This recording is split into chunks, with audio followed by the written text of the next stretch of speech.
Olá, me chamo Carla Madureira e sou professora do Departamento de Geografia da UFRJ. Participo, junto com outros três professores, do Laboratório de Espaço de Sensoramento Remoto e Estudos Ambientais. Estou lá nesse departamento e junto com esse laboratório desde 96. E junto ao longo desse tempo todo, pude formar muita gente que está trabalhando comigo em estudos variados de sensoriamento remoto. Hoje aqui estamos uma boa parte desse grupo, através de alunos de graduação, mestrado e doutorado, dentro de uma roda de conversa. Nosso objetivo é falar um pouco de sensoramento remoto, chamar a atenção de muitas de suas potencialidades e, mais do que tudo, trazer também a nossa experiência, ou seja, pesquisas que são feitas dentro do âmbito do nosso laboratório, no departamento, na UFRJ. De uma forma geral, essas nossas pesquisas vão estar o tempo todo falando de produtos de sensoramento remoto.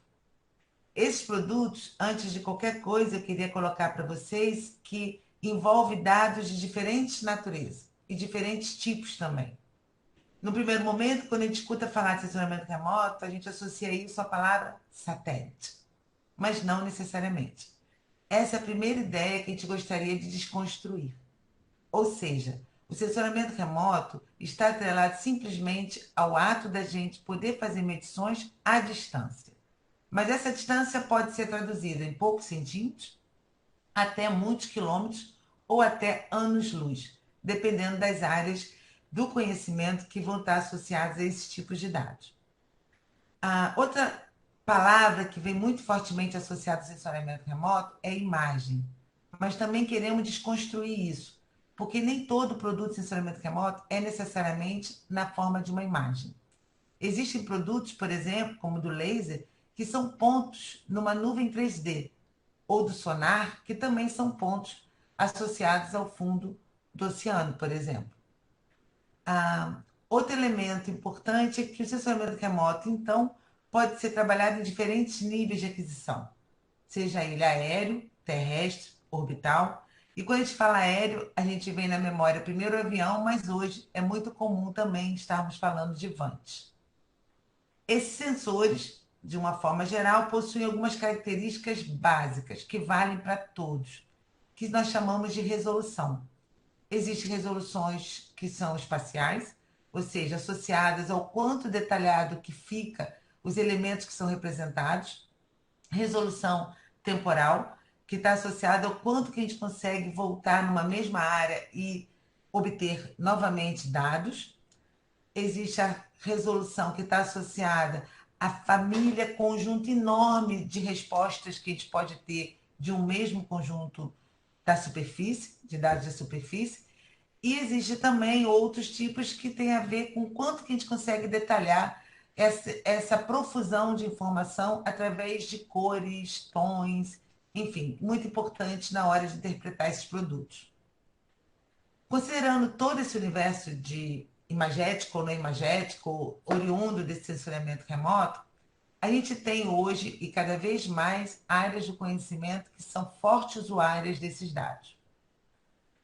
Essas áreas do conhecimento buscam analisar fenômenos diversos. Mas que fenômenos podem ser esses? Nós temos fenômenos antrópicos e naturais, voltados para áreas urbanas, rurais, ambientais. Então, nós temos, na verdade, um universo muito grande de fenômenos e que apresentam características ou podem apresentar características bastante diversas. Nós temos fenômenos que são lentos e que precisam de uma observação contínua para que a gente consiga perceber mudanças.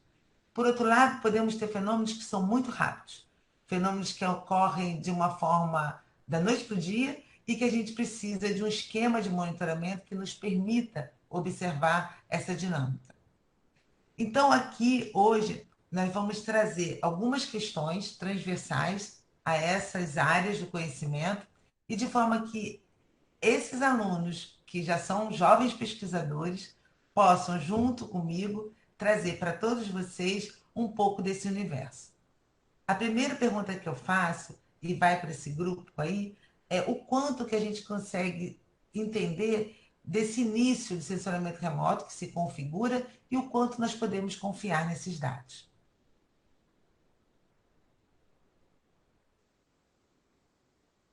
Oi, Carla, obrigado. Eu vou responder essa questão, começando a falar do seguinte: a gente, quando pensa em qualquer dado, né, a gente pensa no quanto a gente consegue lidar com ele, o que ele representa de verdade, né? E para a gente entender como que o sensoriamento remoto se conversa com essa verdade, né? É legal a gente entender que o quanto a gente consegue extrair do sensoriamento remoto depende do processo de construção de cada estudo e de cada produto. Em princípio, eu vou falar um pouco de imagem, mas eu vou concluir com uma lógica que ela funciona para as questões dos outros produtos que não são imagéticos, não são de imagem. E por quê? Porque existe um contexto onde o sensoriamento remoto ele se insere, que é muito forte, que é o contexto da história da produção de imagens do mundo, que é uma história muito entrelaçada com a história da geografia como ciência, da consolidação da geografia como ciência. E as imagens, elas durante toda a nossa história, na verdade, como humanidade, ela tem uma relação muito forte com a apresentação de conhecimento de forma sintética. A imagem tem esse poder sobre a gente. E não foi diferente nesse momento especial, a partir do Renascimento, durante toda a modernidade, né, do século XX, até hoje, na verdade, em que a imagem ela toma um status muito importante. Ela se torna basicamente um referencial de lógica para esse período todo. E aí a gente vê que a geografia entra aí porque o geógrafo ele se torna o descritor desse mundo. Então ele está sempre associado a essas imagens que começam a ser produzidas e consumidas em grande escala a partir desse período. E aí a imagem ela tem um status de testemunho da realidade do mundo, né? Ela tem esse lugar de descrição. E aí a lógica que está dentro nesse universo, desse momento, é de que a gente busca lógicas de ordenamento, de harmonia, né? Achar uma ordem e de totalidade também, né? De que existe o caos, mas na verdade se você juntar o caos de forma ampla, conseguir ver uma totalidade, você vê uma unidade, uma ordem, né? Uma certa conjunção harmônica. Essa lógica permeia todo esse processo do Renascimento para cá, durante toda a modernidade. E aí a visão do alto ela acaba tendo um destaque importante, porque ela justamente tem não só uma relação com uma necessidade do ser humano de dominar o espaço cognitivamente, né? Ele precisa se orientar no espaço, então ele precisa ter uma noção de dimensão maior do que o próprio corpo, como também vem de uma construção de uma demanda por poder e controle, nessa visão de totalidade e a forma de você controlar essa totalidade. Então, a visão do alto ela passa a ser um ponto de vista de enxergar o espaço muito importante. E aí, dentro desse contexto, o mapa ele é uma ferramenta que ele acompanha também a humanidade desde seu surgimento, né? Desde a pré-história existem registros de construção de mapas rudimentares e tal, e que vai se consolidar como cartografia também nesse período da modernidade, né? Justamente pela importância que as imagens passam a ter como testemunho, como dado, né? E a gente usa os mapas até hoje, eles estão cada vez mais presentes. Então, é uma ferramenta que ela existe, ela atravessa toda a nossa existência. E aí, o sensoriamento remoto, ele entra não só com os produtos de imagem, né, mas com produtos variados, porque também tem o sensoriamento remoto não só para o espaço, mas para outros estudos.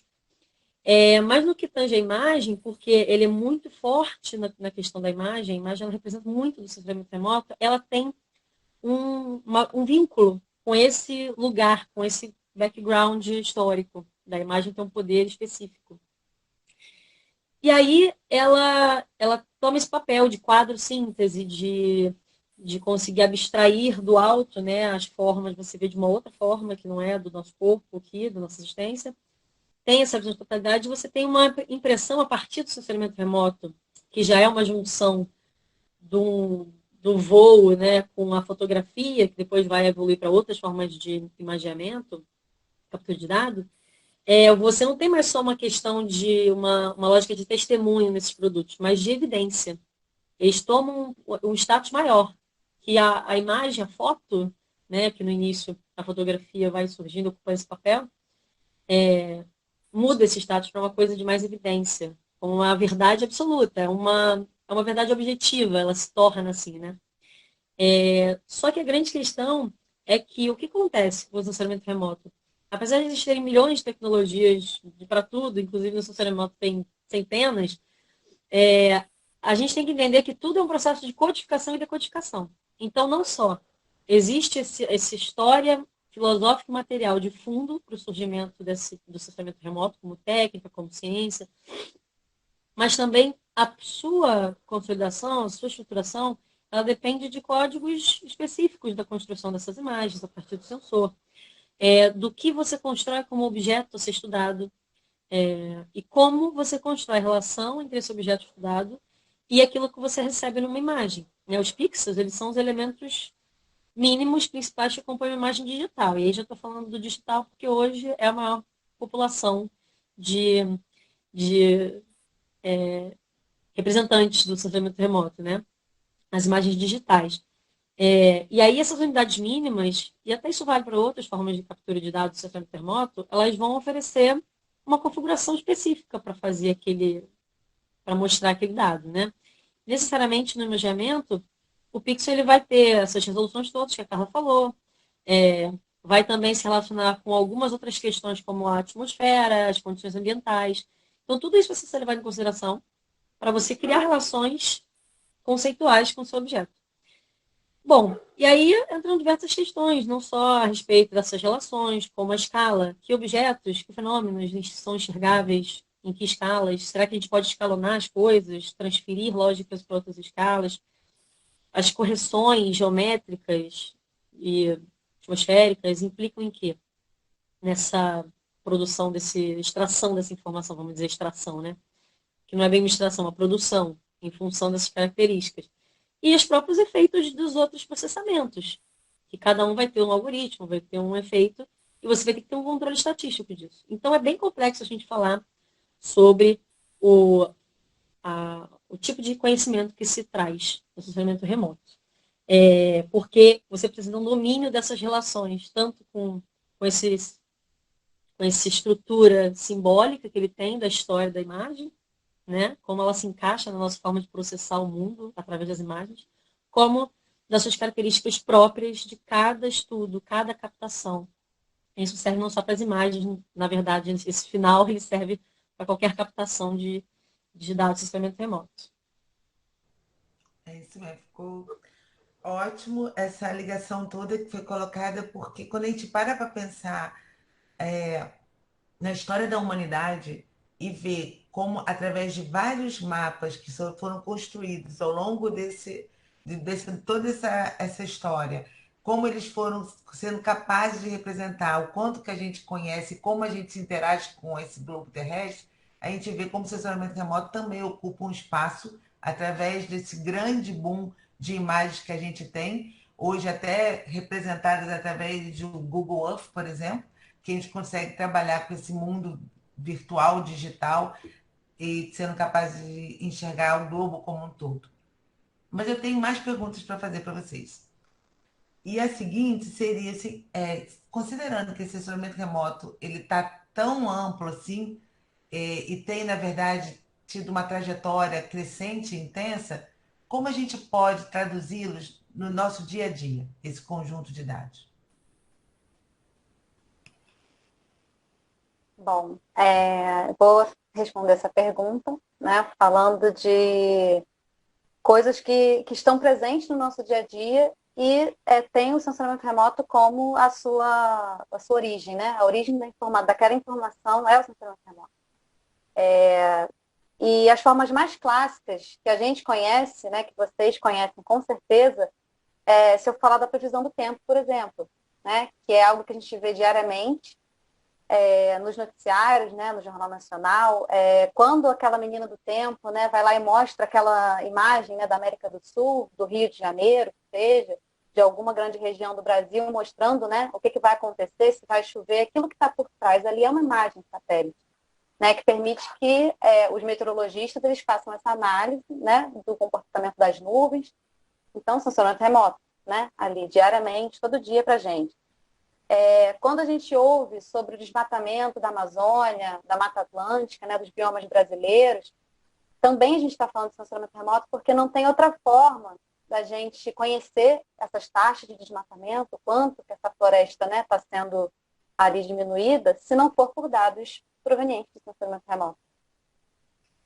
E a gente está em contato com essas informações o tempo todo, né, diariamente. E agora eu trago também formas mais sutis que esse sensoramento remoto também está presente na nossa vida, né, na sua vida, e provavelmente você nem se dá conta. E aí eu estou falando da nossa localização. Né? Todo mundo hoje tem um smartphone nos últimos 10 anos. A evolução desses aparelhos, dos smartphones, né, popularizaram muito as chamadas geotecnologias, né, e a capacidade da gente estar sendo, da nossa localização estar sendo monitorada o tempo todo, e está sendo monitorada o tempo todo, porque se você tem um smartphone, você está sendo rastreado. Né, a verdade é essa. E esses aplicativos que a gente usa, né, diversos deles, fazem uso da nossa localização, muitos deles pedem a permissão, e muitos deles eles são completamente baseados, né, na nossa localização, são dependentes dela. E né, trago alguns exemplos, né, de alguns aplicativos, como o Google Maps, quando você precisa ir para algum lugar, ou o próprio iFood. Né? Ele precisa saber onde você está, você precisa saber, né, aonde você quer pedir a sua comida, enfim. Todas essas informações de localização, elas estão vindo de algum lugar. Né? E que lugar é esse? Vocês sabem como, né, que o celular ele acessa a sua localização? Então, pegando um gancho aí do que a Júlia está falando, os nossos dispositivos, eles recebem esses sinais. E hoje, principalmente falando sobre localização, isso é feito através do sistema de GNSS, né, que a gente conhece, tem mais intimidade com o GPS, e que ele permite tanto esse georreferenciamento, né, tanto o sensor, o dispositivo, ele é capaz de te localizar no espaço, então ele te diz, ele consegue dizer onde você está, por onde você andou, ele detecta toda essa movimentação a partir do momento que ele está conectado com esses aplicativos. Então, ela deu esses exemplos do iFood, do Uber, né, o Google Maps, tem os aplicativos de relacionamento que também estão aí, né, como é que você consegue conhecer pessoas, como é que ele sabe qual o raio que você está de uma outra pessoa. Então, isso tudo está presente na detecção de fenômenos. Ela disse, né, a previsão do tempo, como é que é feito, né, o jornal, ele te diz, o jornalista te fala todos os dias, se vai chover, qual a probabilidade, como é que isso é feito, né? São dados remotos, são dados de sensores remotos, e eles conseguem detectar isso, eles conseguem perceber isso, monitorar isso. Os dados de desmatamento, quando a gente vê aí no noticiário que está crescendo, está diminuindo, como isso está acontecendo, são dados provenientes de sensores remotos. E recentemente, né, meninas? Recentemente, toda aquela polêmica em relação ao quanto que o lockdown funcionava ou não, e Sim. como esses dados foram utilizados, e criou uma discussão, inclusive ética, em relação a isso, porque é possível monitorar exatamente a mobilidade urbana. E isso também é traduzido no trânsito, quando a gente entra no Google Maps e quando ele indica que está tudo engarrafado ou não, é também da mesma natureza o conjunto de dados relativo à mobilidade, né? Mesma coisa. Por exemplo, na pandemia, né, a gente vê esses dados de Covid, como é que eles sabem espacialmente, onde tem mais casos, como é que eles são capazes de detectar, quais são os bairros com mais casos, quais são, isso tudo também é feito via esses dados de sensoramento remoto. É tudo nosso, né? É tudo a gente que fornece o tempo todo. Isso é, sobretudo, muito interessante e, na minha opinião, não tem volta, assim. Tipo, esse é o futuro. Não tem um retrocesso nisso. Assim, a gente está só avançando e sendo rastreado e monitorado o tempo inteiro. Pegando esse gancho de alguns exemplos específicos, o sensoriamento remoto ele é muito usado também para cobrança de imposto por algumas cidades, em relação, por exemplo, imposto sobre área construída. Existe um certo monitoramento em algumas cidades para saber a área construída, se está havendo construções, e muito pegando isso que a Maíra falou, da visão de cima, que às vezes a pessoa acha, vou construir no meu terreno e ninguém vai ver, porque ninguém entrou aqui, mas essa informação ela pode estar disponível, você está construindo no seu terreno a partir do imageamento. Outro exemplo, pegando o gancho dos aplicativos, é como essas informações sobre você vale dinheiro. E as empresas usam isso para planejar políticas de marketing e campanhas de marketing. E você, inclusive, pode conscientemente ceder mais informações sobre você. É o caso do Google Rewards. Você pode se cadastrar e, baseado no seu perfil de compra, por onde você anda, você pode responder perguntas, inclusive sobre como você pagou suas compras, e a partir disso você ganhar dinheiro e crédito no Google Play. Então, a gente pensa do dia a dia como algo que só está dentro das nossas casas, mas no dia a dia também da forma que se faz negócio, que se planeja negócios. Hoje em dia, o sensoriamento remoto ele é muito importante, inclusive na produção de alimentos, monitoramento de safras, onde você, a partir de imaginamento por vantes, consegue saber aonde precisa irrigar, se tem alguma parte da lavoura contaminada por algum tipo de praga, e a partir disso é uma ferramenta absurdamente utilizada e com muito potencial ainda. Sim, e a gente tem visto realmente essa profusão de imagens nas diferentes mídias, né? Livros, jornais, TVs, enfim, cada vez mais. Mas em relação à floresta, ou mais especificamente às florestas brasileiras, o que a gente pode falar? Bom, Carla, quem vai responder essa pergunta sou eu e bastante pessoas aqui também. Quando a gente pensa no Brasil, né, um país continental, e a gente vê que o quanto essa cobertura natural é importante, né? Grande parte dessa cobertura natural pertence às florestas. E a gente tem visto também o quanto essas coberturas estão diminuindo, né? Então, entender o Brasil como até 2018, né, o MapBiomas traz isso, que 66% era de floresta nativa, ou de área natural nativa, né?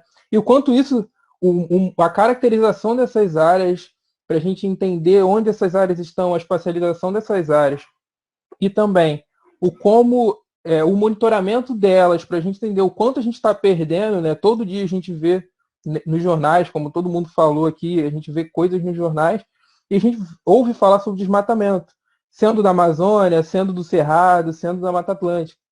Entender, então, caracterizar essas florestas, entender e monitorar elas se torna muito importante. E o sensoramento remoto tem nos ajudado muito em função disso.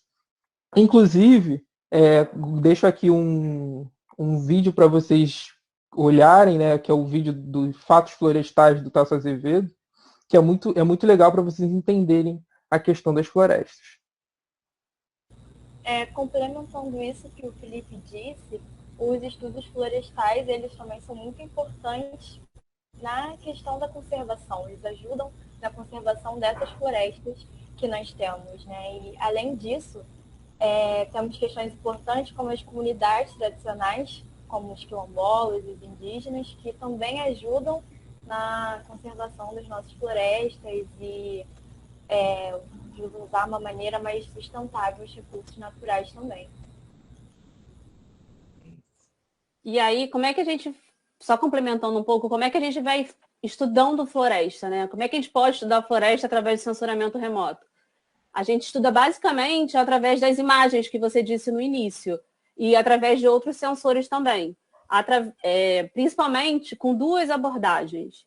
Então, a gente já falou, né, que a gente tem imagens aí desde a década de 70, e a gente usa essas imagens para entender um pouquinho da história do que está acontecendo nessas florestas. E a gente tem também imagens um pouco mais recentes, com melhor resolução espacial, menos de 1 metro, que através delas a gente consegue detalhar aquele ambiente, detalhar aquela floresta, para estudos mais da função e das características dentro da floresta. Então, a gente não vê só o contorno da floresta através de uma abordagem e o que acontece com ela ao longo do tempo, mas também com outros sensores a gente consegue ver detalhadamente como está aquela floresta e como é aquela floresta.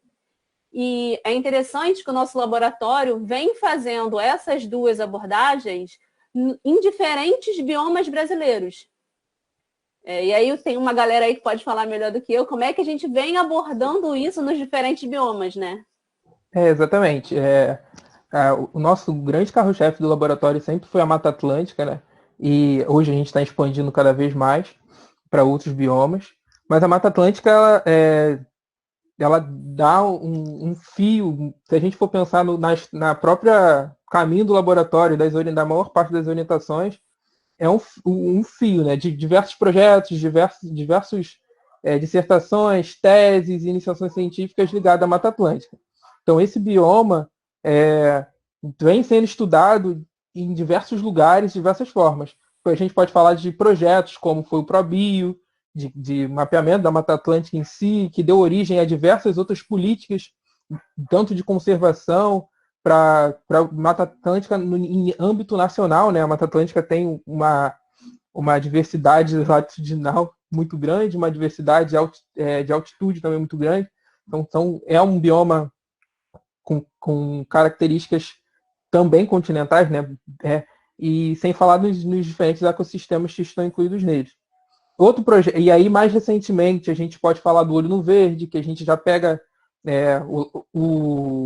a caracterização da Mata Atlântica no ProBio a partir do Landsat, né, imagens de 30 por 30 metros. Agora, aqui no Olho no Verde, usando imagens de alta resolução, altíssima resolução, na verdade, né, chegando a 30 centímetros, onde a gente tenta detectar desmatamentos muito pequenos no estado do Rio de Janeiro. E junto com ele, todo o mapeamento da floresta do estado, né, para a gente trazer como hoje, qual a porcentagem de floresta do estado do Rio de Janeiro, entender onde essas florestas estão, quais são as áreas de maior concentração, onde ela é matriz, onde ela é mancha, em todas essas questões. Então a Mata Atlântica ela traz grandes partes das pesquisas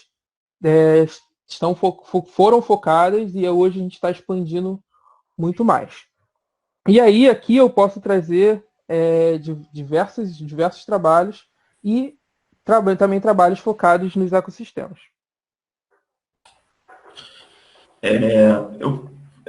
No caso, eu sou um dos que não trabalha com Mata Atlântica, desde meu mestrado, graduação, na verdade, mestrado e agora no doutorado, tentando entender um pouquinho da Caatinga, que ainda é um bioma pouco estudado no Brasil, comparado com os outros biomas, mas a partir do sensoriamento remoto a gente consegue muitas informações interessantes sobre a Caatinga, que principalmente tanto sobre impacto sobre a Caatinga, que é um dos biomas que tem a ocupação mais antiga, pré-colonização, até informações sobre as variações dentro da própria Caatinga, que não é nenhum bioma, é bom falar isso, nenhum bioma ele é homogêneo. Ele tem dentro dele diversas variações e nem sempre esse é o objetivo dos trabalhos, das pesquisas, mas o objetivo de muitas pesquisas dentro do laboratório, inclusive, é entender essas nuances dentro dos biomas, porque isso direciona tanto política pública quanto o entendimento sobre o estado do bioma e como ele funciona, enfim. Então, só falando rapidinho sobre a caatinga aqui. E a gente também pode estudar ecossistemas específicos dentro desses biomas, né? Então, por exemplo, tem trabalhos no laboratório que estuda restinga. O meu trabalho, por exemplo, de graduação, mestrado e doutorado foi com manguezal, em diferentes abordagens, e pós-doutorado, foi em manguezal, em diferentes abordagens. Então, por exemplo, a gente pode usar aquelas imagens de média resolução, desde a década de 80, que foi meu mestrado, para entender o que o mangue, como é que o mangue responde, e aí associar isso a dados de clima, e entender qual é a resposta da floresta ao clima, e isso muito relacionado aos estudos de mudanças climáticas em áreas costeiras. Então é interessante para ver esse termômetro, mas o mangue como termômetro, né, das mudanças climáticas, e a gente também pode usar, que foi o meu doutorado, imagens com alta resolução espacial para entender dentro da floresta qual é a estrutura vegetal. Atualmente a gente participou de um projeto que a gente usou dados de LiDAR, que nem são imagens, e aí imagens de satélite juntos com laser, a gente consegue ver a espécie do mangue e a altura do mangue. Então a gente tem um detalhamento ecológico que ajuda, por exemplo, nos estudos de sequestro de carbono. Então, não só num bioma específico, mas também dentro dos ecossistemas e dos ambientes que compõem um bioma, né? Nós temos... Uma coisa que eu queria detalhar, que a Paula poderia também complementar, é que nesse projeto a gente pôde perceber o quanto que o sensoriamento remoto trouxe informações que às vezes a gente não consegue ver com a abrangência necessária para entender, por exemplo, uma área grande, através de estratégias de levantamento de campo. Porque a gente não consegue, no campo, estar em todos os lugares. Tem a questão da acessibilidade, a questão das distâncias. Então, apesar de a gente ter no campo a possibilidade de se obter dados verticais muito detalhados, é complicado isso quando a gente pensa espacialmente, certo? Isso se associa muito, rapidinho, só complementar, isso se associa muito ao que a Maíra falou no início. A gente está numa mudança de paradigma dentro dos estudos, né? Antigamente, a gente estudava grandes florestas só indo para campo. E hoje a gente tem uma outra visão. E aí agora, como é que a gente concilia? Porque, na verdade, são coisas e abordagens complementares que trazem interpretação do fenômeno diferentes. Então, agora a gente está com um desafio, pelo menos na floresta, em combinar as visões ecológicas e que a gente foi construindo ao longo de uma grande história acadêmica, combinar essas visões tradicionais com uma nova visão que é de cima, como a Maíra falou, e traz novas conclusões sobre o mesmo fenômeno. Então, o sensoriamento remoto não chega aonde os dados de campo chegavam, mas os dados de campo também não mostram detalhes que o sensoriamento remoto nos traz. Então, o nosso desafio é combinar.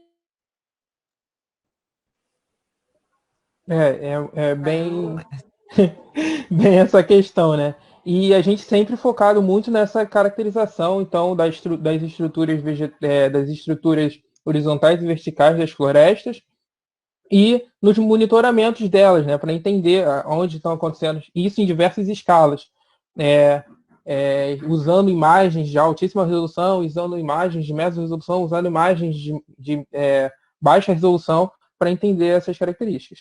E a gente também agora, além da Caatinga do Diego e a Mata Atlântica e os ecossistemas, né, como o mangue, a gente também agora começou a estudar a Amazônia, ligada muito a essa questão prioritária, né, de entender esse desmatamento, entender o que essa paisagem desmatada está se tornando. Isso está muito ligado também à minha tese, que tem como objetivo entender esses padrões de mudança no ambiente da Amazônia Legal, pensando na gestão do território amazônico, né, frente a essas áreas protegidas, das suas trajetórias evolutivas, as trajetórias, né? Então, o que essa paisagem está virando, né?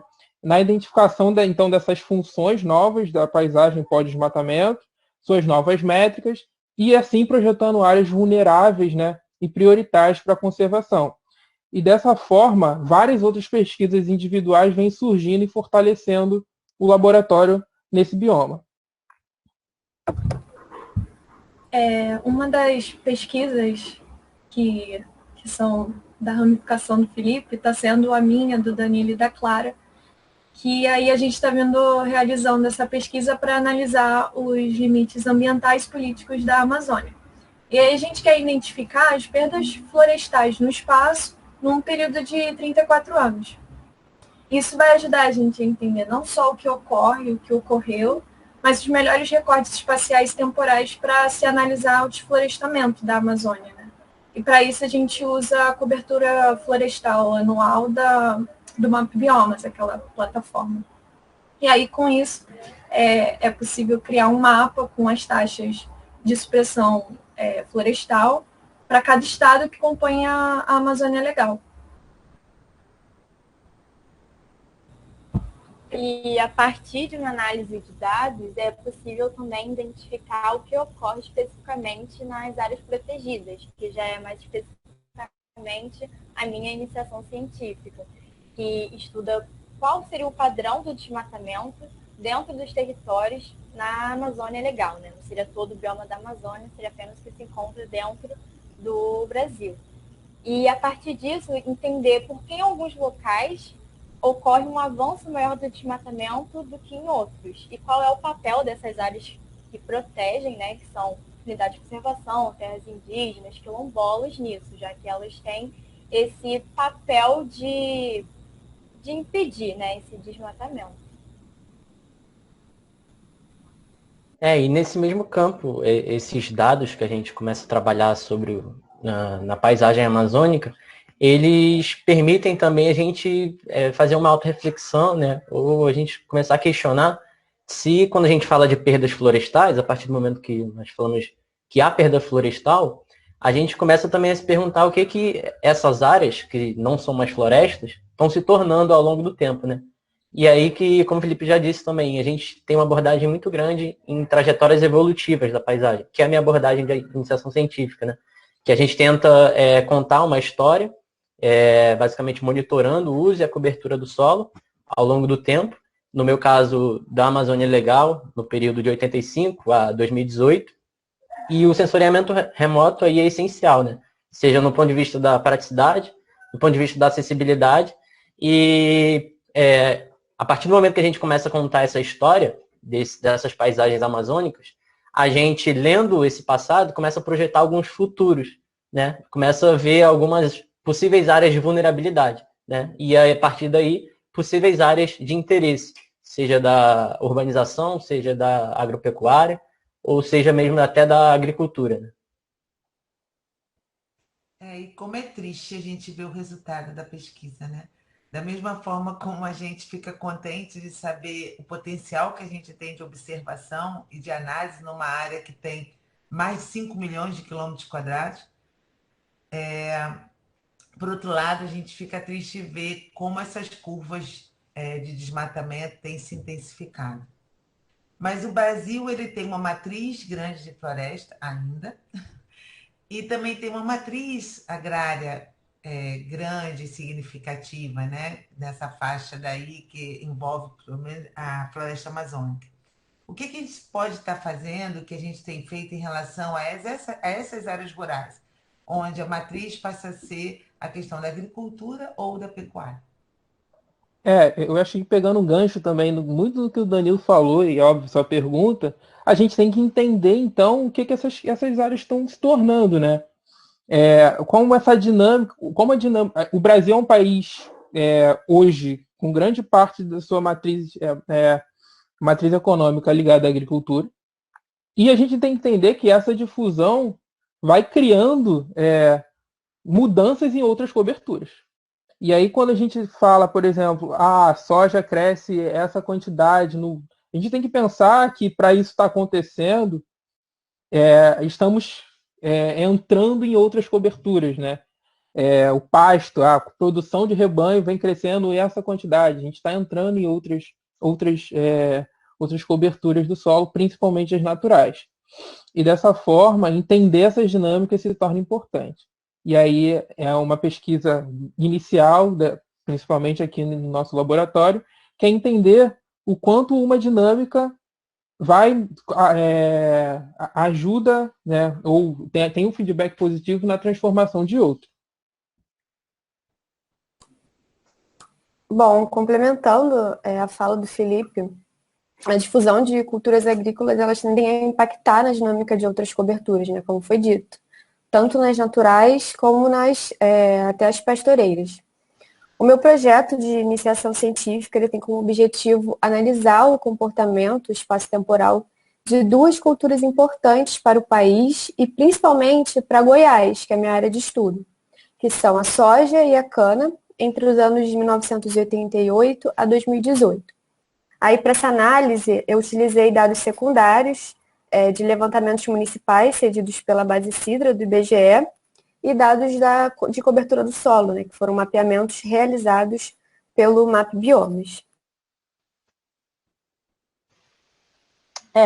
Como disse a Bia, né, o entendimento das culturas agrícolas nos ajuda a entender a dinâmica geral da paisagem do país e por causa da grande parcela do solo que é usado para agropecuária.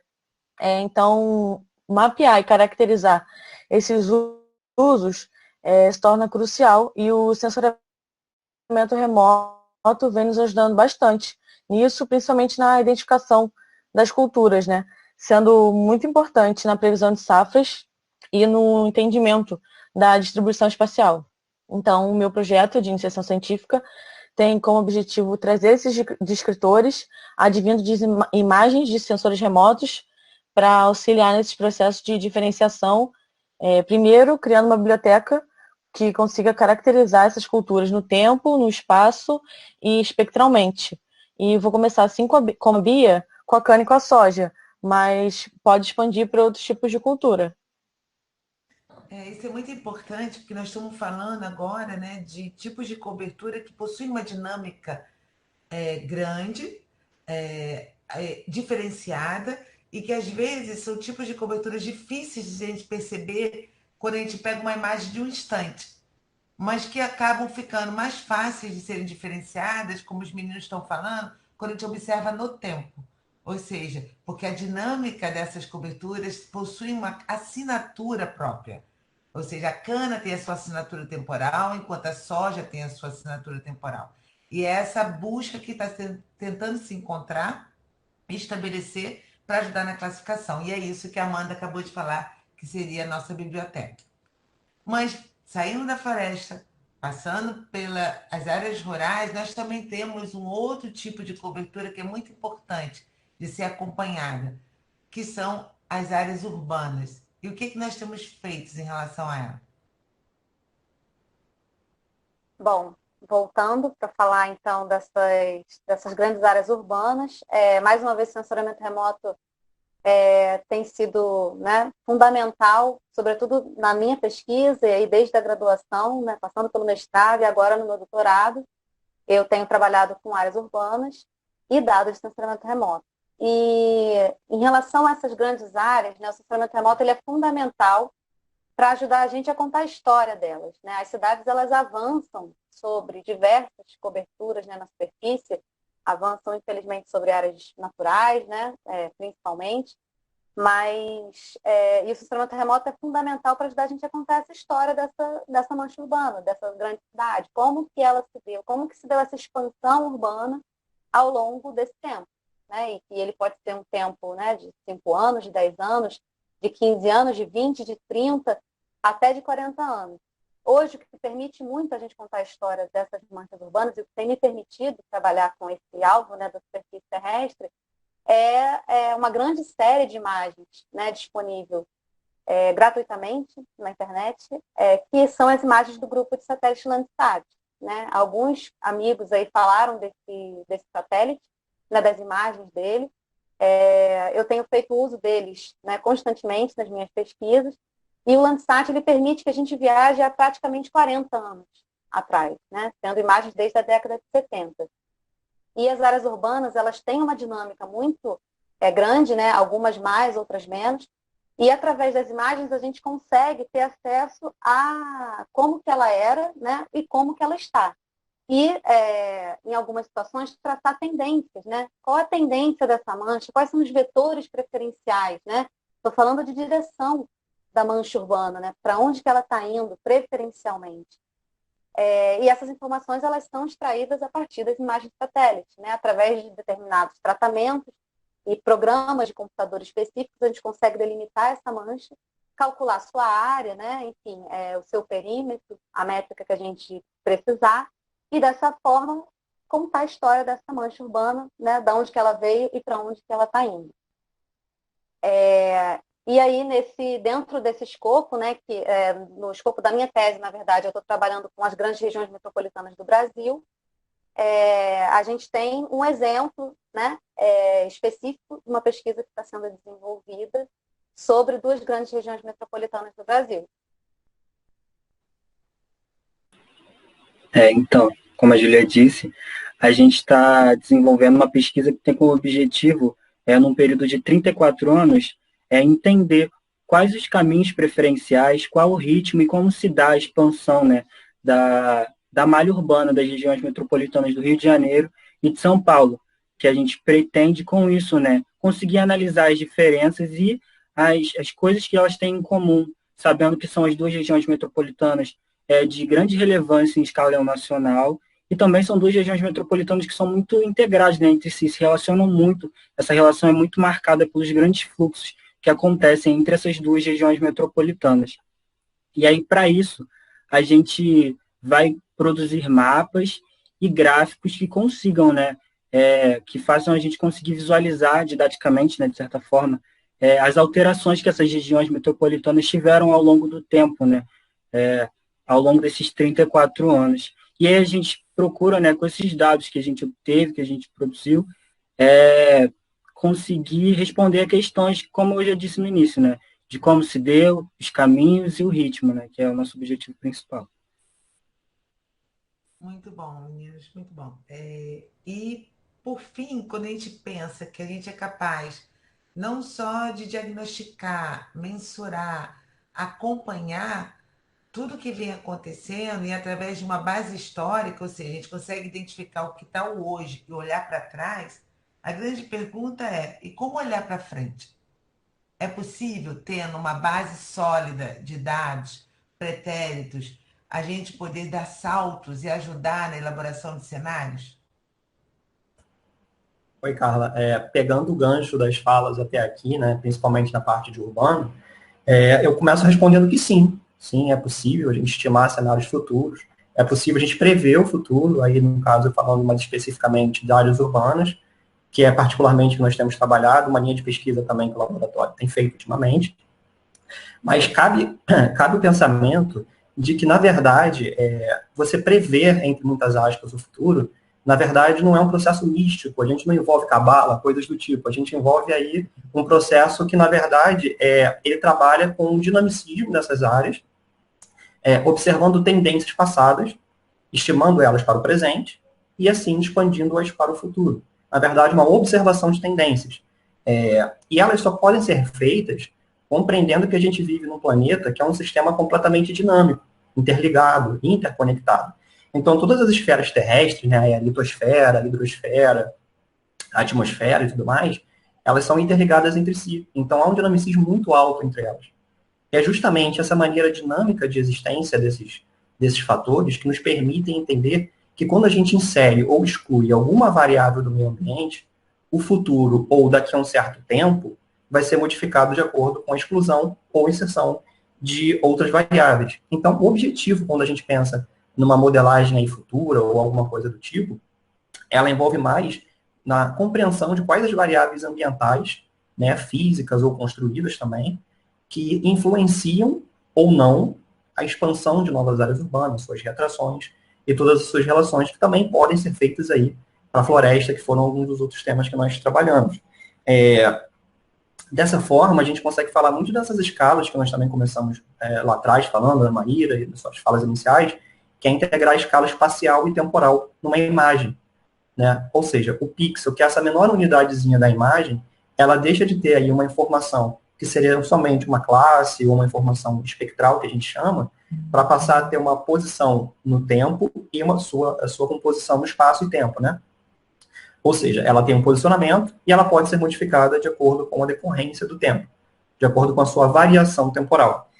Então, esse, como um todo, é o processo não determinístico, né? As variações, a expansão urbana, é um processo não determinístico. Se a gente for pensar, por exemplo, que uma mudança hoje na legislação ambiental, ela pode influenciar como será o futuro, de maneira que a gente não consegue prever. Assim como a construção de um grande empreendimento também seria um bom exemplo. O Comperge aqui no estado do Rio de Janeiro, ele é um bom exemplo de alguma coisa que nós não conseguiríamos inserir num modelo dinâmico. Então, a gente consegue prever como seria. São tendências, mas elas não são tendências que estão completamente alheias a esse tipo de mudanças não previsíveis. Mudanças de legislação, por exemplo, elas não são totalmente previsíveis nesse sentido. Só que existem diversas maneiras de se fazer uma previsão. Essas previsões, o sensoriamento remoto como um todo, a gente não tem muitas tecnologias que nascem no sensoriamento remoto. O próprio sensoriamento remoto, ele nasce muito de tecnologias baseadas nas guerras, né? E a modelagem dinâmica e a previsão futura também é a mesma coisa. Ela nasce muito da ciência da computação. Então, para se fazer uma previsão, a gente tem alguns exemplos, como as previsões que são feitas por aprendizado de máquina, que são os tipos de aprendizado supervisionado. Trazendo isso para uma realidade mais concreta, é a mesma coisa quando você é criança, né? E aí o seu pai, sua mãe, seus parentes, eles vão lá e apontam e falam: olha, filho, aquele é um cachorro. Olha, filho, aquele é um gato. O que isso quer dizer? São pessoas que já conhecem um padrão e eles supervisionam o seu conhecimento para que você consiga entender outro padrão, outro tipo de padrão. Também acontece muito hoje em dia no Google, né? Lá no Google Fotos, onde ele pergunta: essa pessoa é tal pessoa? E aí você vai lá e confirma ou não. O que você está fazendo é dizer ao Google para, em futuras fotos, que ele reconheça aquelas pessoas e você não tenha necessidade de marcá-las. Assim também com aquele CAPTCHA, né? Quando você vai lá e escreve: eu não sou um robô, e você clica ali, também aparece: selecione os semáforos, selecione os carros. Na verdade, você está ensinando aos algoritmos do Google o que seria um carro, o que seria um semáforo, quais seriam as suas preferências. Isso permite que ele faça uma predição daquelas coisas que você mais se interessa. É a mesma coisa na Amazon, quando você vai lá e escolhe um tipo de livro e a Amazon determina quais seriam os prováveis livros que você gostaria de ler, e assim eles fazem previsões. Também existem abordagens automatizadas, que é particularmente que nós temos trabalhado, a gente vai falar mais um pouquinho, e previsões baseadas em séries históricas e mais especificamente de áreas ambientais.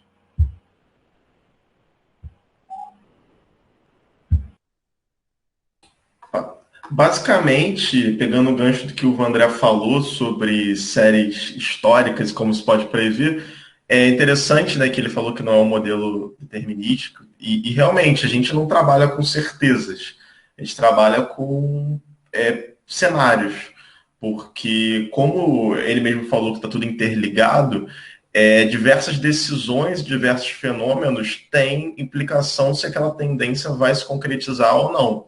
Então, é muito comum em pesquisas de aquecimento global, de previsões futuras, você ter cenários distintos. Um cenário médio, um cenário catastrófico, um cenário não tão catastrófico assim. E a mesma coisa com o crescimento de cidades e outros padrões. E as séries históricas são fundamentais, porque a partir das séries históricas a gente consegue modelar esses cenários e entender assim quais os fenômenos são dependentes de outros para tal fenômeno acontecer. Isso parece meio confuso, mas um exemplo seria a abertura de estradas. Se você tem uma área, uma mancha florestal, a forma que ela vai ser alterada vai ser completamente diferente se no meio da mancha passar uma estrada, mesmo que de barro.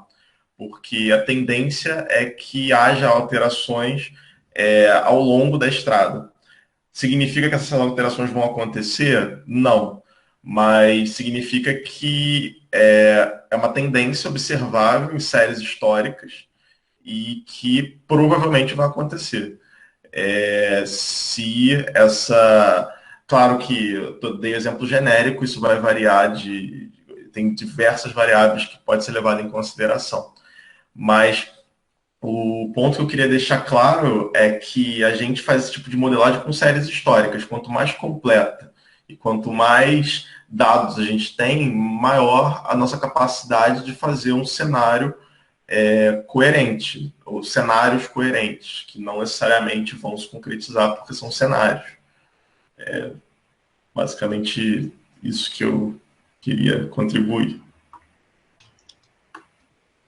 Isso. E o Vandré, ele comentou sobre abordagens automatizadas, né? Então, nós trabalhamos com um tipo de abordagem dessa e nós utilizamos um modelo que, para ele poder funcionar, nós precisamos inserir algumas variáveis que nós acreditamos que essas variáveis, elas influenciam na dinâmica de determinado fenômeno. E também através de testes de diferentes parâmetros. Então, esse modelo, ele consegue identificar padrões e, assim, extrair esses padrões, essa dinâmica, para um tempo futuro. Esse modelo, ele é um modelo baseado em autômatos celulares e ele é utilizado em diferentes áreas devido à sua capacidade de replicar complexos através de regras muito simples. E os autômatos celulares, eles são facilmente implementados com dados de sensoramento remoto e eles possuem alguns componentes básicos para o seu funcionamento. Por exemplo, no modelo de celular, o espaço é representado por um conjunto de células. A gente pode pensar no conjunto de células como um tabuleiro de xadrez, né? Esse tabuleiro de xadrez, ele possui casas brancas. No caso, essas casas, elas seriam as células de um autômato celular. E as cores, branco e preto, seriam os estados dessas células. A gente também pode pensar nessas células como os pixels de uma imagem de satélite. E em uma análise da paisagem, esses eles podem ser binários, como urbano, não urbano, vegetado, não vegetado. Podem ser como, por exemplo, residencial, turístico, industrial. Também podem ser valores quantitativos, como, por exemplo, densidade demográfica. Então, cada célula desse tabuleiro, ele possui uma vizinhança. E no modelo do autômato celular, o estado da própria célula e o da vizinhança vai influenciar na evolução desse modelo. E sobre cada célula desse autômato celular, são as regras de transição. Vamos imaginar que essas regras de transição, elas são as regras do xadrez, que faz com que as peças se movam. Então, essas regras do autômato celular, elas são determinadas pelas variáveis que escolhemos inserir no modelo, que são aí variáveis também provenientes do sensoriamento remoto e outros dados espacializados. E são elas que determinam quando e o porquê o estado de uma célula ela se altera. Por fim, nós precisamos validar esse modelo e identificar quanto ele se aproxima da realidade que a gente está investigando, quais são suas limitações e desse modelo para ele responder às nossas suposições. E aí só depois a gente consegue gerar essas simulações. Mas qual é a importância, né, de se trabalhar com esses modelos preditivos? Trabalhar com esses modelos, eles nos permitem responder ou nos aproximar de questões importantes em análises espaciais, como, por exemplo, onde, quando, porquê, quanto, e assim a gente compreender melhor o funcionamento de determinado sistema. A gente consegue comunicar ideias, testar hipóteses. Nós podemos avaliar o efeito que a alteração de diferentes variáveis ou valores tem no comportamento de um sistema. E assim a gente consegue auxiliar em processos de tomada de decisão. Como, por exemplo, digamos que existe algum tipo de política para a implantação de uma infraestrutura. Digamos que a gente queira implantar uma estrada em uma área. Através desses modelos, a gente consegue entender se essa nova estrada ela tem potencial para atrair manchas urbanas, ou então para provocar um novo desmatamento nessa área. A gente também pode trabalhar com metas. Muitas públicas possuem metas Por exemplo, digamos que a gente tem uma meta em aumentar em 15% a quantidade de área plantada para a produção de alimentos, digamos, até 2025. Através desses modelos, a gente consegue gerar cenários e uma forma, testar de conseguir atingir essa meta e, digamos, de modo a não aumentar o desemprego. Então, através desses diferentes cenários, nós podemos testar, né, diferentes ações em prol do planejamento e gestão do território, gestão ambiental e outros. Dá para ver que o universo é amplo, grande e não está o todo aqui. Isso é o que mais me assusta. Quando eu paro para refletir, escutar vocês dessa forma tão diferente, né, remota, estávamos tão acostumados, estávamos sempre juntos no laboratório, compartilhando o mesmo espaço, e hoje esse espaço também é virtual, como as nossas imagens que representam. Vejo vocês através de imagens. E eu vejo aqui que, para fazer jus a todo o meu conjunto variado de linhas de pesquisa, ainda falta uma pesquisa iniciando, que é sobre as favelas do Rio, que está sendo trabalhada e do qual a gente objetiva contribuir para tentar, de uma certa forma, representar essas áreas. Também da civicultura, quando a gente trabalha com a determinação de poder perceber, imagina só, o manejo que é dado, através do manejo, através das séries temporais, a gente tentar inferir se aquela área plantada tem o objetivo de atender ao carvão, à madeira ou a papel, a celulose, né? E como essas tantas, nós temos ainda estudos que, de forma indireta, o sensoramento remoto pode contribuir para análise do tipo da situação que se encontra comunidades tradicionais. Então, temos um leque amplo, eu estou falando só da minha pessoa. Como eu disse, existem outros professores que também no laboratório trabalham com sensoramento remoto, voltados para outras áreas do conhecimento. Esse é um leque muito grande. Queria chamar a atenção que, apesar de inicialmente a gente estar dentro de uma corrente que a gente chama de a focada no espaço, né? Inicialmente a gente trabalhava buscando esses padrões para contribuir com as análises espaciais, a gente tem outras tantas pesquisas, que também de alunos que estão aqui e outros que não puderam fazer parte, que trabalham com a perspectiva temporal mesmo, ou seja, essa nova linha de sensoramento remoto, onde essas assinaturas passam a ser outros tipos de padrões, onde as segmentações deixam de ser espaciais e passam a ser no tempo. Nós temos a Isabela aqui, que está trabalhando, começando um pouco dentro da sua programação de mapeamento na nuvem e tentando trazer parte de estudos dessa natureza. Temos também a Camila, que não pôde estar aqui, e outros que vão começar a fazer dessa natureza. O Luiz Felipe, que também não pôde estar aqui. Depois eu queria abrir para vocês, enfim, uma pergunta que eu também nem eu sei direito como responder, mas eu queria escutar os anseios, que é sobre as perspectivas futuras. A gente eu trabalho há muitos anos, não vou dizer quanto, com sensoriamento remoto, e vejo com muito orgulho, através de vocês, muitos de vocês já estão comigo há muito tempo, outros há menos tempo, e uma das coisas que a gente tem de característica no laboratório é a profundidade com que vocês ficam ali dentro, e por isso vocês hoje são capazes de falar como profissionais da área de pesquisa. Nós temos aqui um leque muito diverso de alunos de iniciação científica, de alunos já, professores já, como eu, colegas de trabalho, que estão se transformando em colegas de trabalho, como tantos outros já se transformaram. O que mais a gente tem para pesquisar? Enfim, eu sei que antes desse isolamento chegou um equipamento maravilhoso que eu quero testar e que está lá preso, que eu não sei como vou pegar. Mas eu queria escutar vocês. O que vocês gostariam de projetar? Não só através do autômato celular, mas através, além, né? Ao infinito e além, em cima do sensoramento remoto.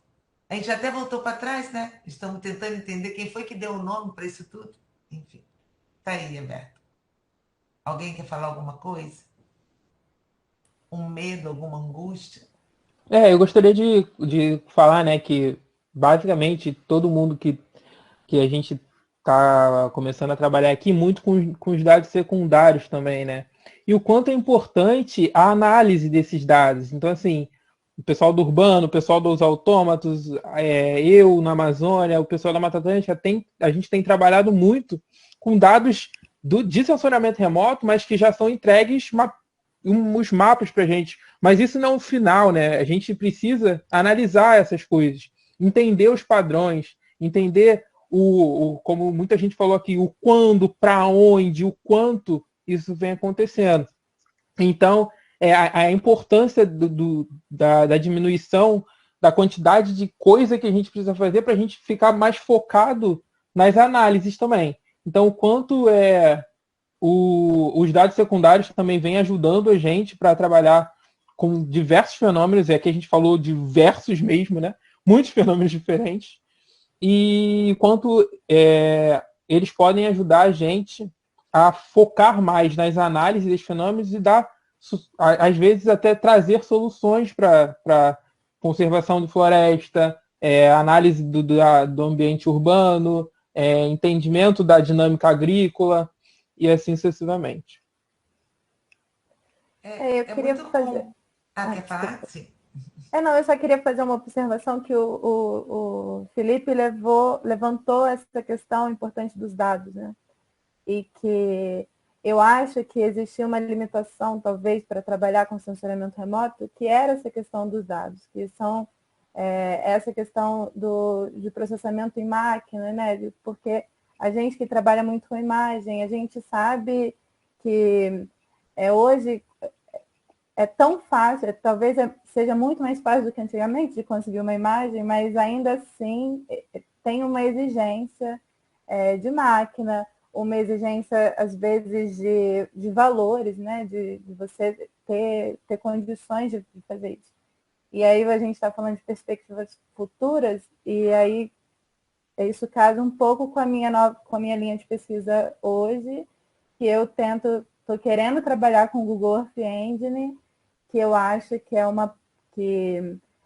vem um pouco para resolver, não resolver 100%, mas ele te dá essa alternativa de trabalhar com dados em nuvem. Então, que não mais eu preciso, para obter uma imagem, eu tenho que estar com ela no meu computador, eu tenho muita exigência de máquina. Eu hoje consigo fazer esses dados, fazer esse processamento de dados, ter aquisição desses dados, classificar a imagem, caracterizar talvez biomas, né? Isso tudo em nuvem. Essa eu acho que é um avanço e até de uma certa forma, você dissemina mais essa cultura do sensoriamento remoto, né? Que permite que mais pessoas tenham acesso a isso, mais pessoas consigam fazer isso. E eu quero só destacar também a necessidade, talvez, de uma linguagem computacional hoje, que antes, que com o Google Earth Engine, a gente precisa ter um pouco dessa visão também, hoje muito ligado para a computação, e que é uma ferramenta com potenciais enormes. Assim. Agora eu posso não ficar tão restrito a uma área e fazer análises globais. Paula, queria falar? Na verdade, eu queria ir para um outro caminho, não tecnológico, que é uma área que eu me interesso muito, né? Que eu acho que ainda é uma coisa que a gente tem que avançar dentro do assessoramento remoto, que foi o que eu pensei vendo a apresentação de todo mundo debatendo. A gente está respondendo várias perguntas através do sensoriamento remoto. A gente está indo de encontro a várias ações e perguntas que agora só são respondidas com sensoriamento remoto. Tem pergunta que a gente faz hoje para problemas ambientais que a gente não pensa soluções que não sejam usando o sensoriamento remoto. E aí tem um livro do Thomas Kuhn, que é Revoluções Científicas, que ele fala que o paradigma, ele não é só quando a gente pensa diferente, mas quando a gente começa a responder questões de uma maneira diferente. E no momento onde a gente está respondendo várias questões, principalmente através de sensoriamento remoto, isso está dizendo que a gente está mudando alguma coisa. E o sensoriamento remoto todo mundo fazendo as ações de formiguinha para responder perguntas específicas, mas a gente, como grupo, está transformando a maneira com que se faz ciência. E aí tem uma área dentro do sensoriamento remoto e das ciências em geral, que é ciência, tecnologia e sociedade, né? Que é como a gente vai transformando as várias áreas que a gente está atuando. Então, a gente está modificando como é que a gente estuda o urbano, a floresta, as dinâmicas. E essa é uma área que a gente tem que olhar com atenção também, para valorizar o nosso grupo de pesquisa, a maneira com que a gente trabalha. E isso se linka muito ao que a Maíra falou lá no início. Como é que as nossas ações estão transformando o fazer geografia e estão modificando esses estudos ambientais. Certo. Uma meta-análise. Não, e o que eu vou falar, na verdade, vai ter a ver muito com o que vocês três falaram. Que, na verdade, é uma angústia. A Carla falou que podia ser angústia, então eu vou compartilhar uma angústia. Pode ser angústia. Tem uma angústia para mim. Não, porque tem a ver, na verdade, com esse tipo de discussão. Como eu estava falando lá atrás, sobre a gente entender que existe uma série de filtros para serem compreendidos quando a gente busca tirar uma informação da imagem ou de outra fonte de sensoriamento remoto, a gente está caminhando para um lugar onde a Isabela falou, enfim, perfeitamente, a nuvem ela é o futuro, ela é o presente. Então, a gente está caminhando para um lugar onde os algoritmos específicos para certos tipos de análise estão proliferando.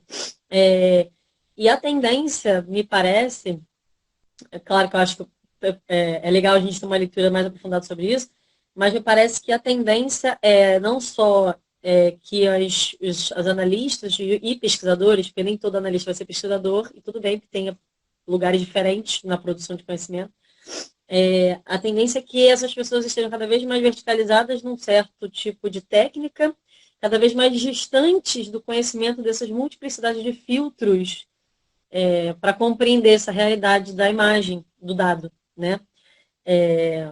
Então, e aí automatizar certos processos e perder o controle estatístico dessas múltiplas formas de vincular um saber, no caso, um fenômeno, a uma imagem, né? Não existe... vocês falaram vários conceitos, Mata Atlântica, Amazônia, mancha urbana, tudo isso são conceitos que a gente constrói. E a gente tem que entender que tantos filtros epistemológicos, técnicos, a gente está usando para criar essa relação. A tendência para o futuro é que fico angustiada de saber que a gente perde cada vez mais o controle disso e fica parecendo que o dado é mais objetivo, quando na verdade não é. A gente está acrescentando mais e mais filtros sem controle. Mas é uma possibilidade, a gente não pode perder de vista essa análise. Sim, o próximo que queria falar é Diego, é isso? Isso.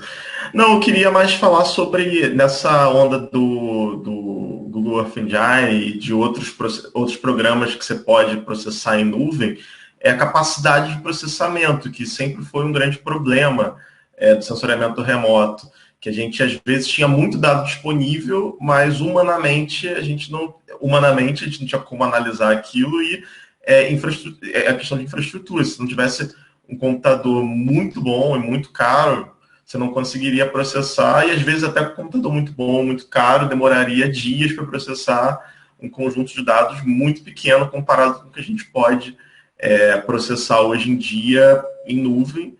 E também pode selecionar uma série de imagens enorme, selecionar só as imagens sem nuvem ou com menos nuvem. Uma coisa que até pouco tempo atrás você tinha que ir no olho vendo e baixando, e isso ocupava espaço no computador, ocupava espaço de processamento. Então, a gente tem outros desafios agora, que é lidar com esse conjunto de dados que foi produzido aí nas últimas décadas, que é enorme. E isso muda um pouco o nosso paradigma também de como analisar os fenômenos, foi o que a Carla chegou a comentar antes, né? Que isso permite a gente usar o tempo como uma variável muito mais presente do que a gente sempre trabalhou, porque as classes agora podem ser classes de variação, de mudança, cada vez mais sutis, né? Então, só complementando aí o que vocês falaram sobre processamento. Antes de passar a palavra para o Vandré, que é a próxima, é que nós falamos isso tudo, mas não usamos a palavrinha-chave chamada Big EO Data, ou seja, que é o grande volume de dados de observação da Terra. E agora, por isso que é tão premente, como vários de vocês comentaram, eu já tenho mais de 40 anos de imageamento da superfície terrestre, considerando ela global, né, de pequenos espaços, não. Analisando ela de forma global, porque de pequenos espaços a gente tem muito mais que 40 anos. E temos as fotografias aéreas, etc. Mas pensando de forma global, são mais de 40 anos de imageamento e como a gente lidar com todo esse conjunto e tentar extrair daí uma gama de informações que antes eram impossível de se analisar, de se entender, se interpretar e se analisar. Enfim, próxima palavra, André, né? Eu vou compartilhar um pouco dessa angústia também, me conectar um pouco com o que a Paula falou, que é justamente isso. A gente está vivendo uma época que paradigmas morrem e nascem muito rapidamente, né?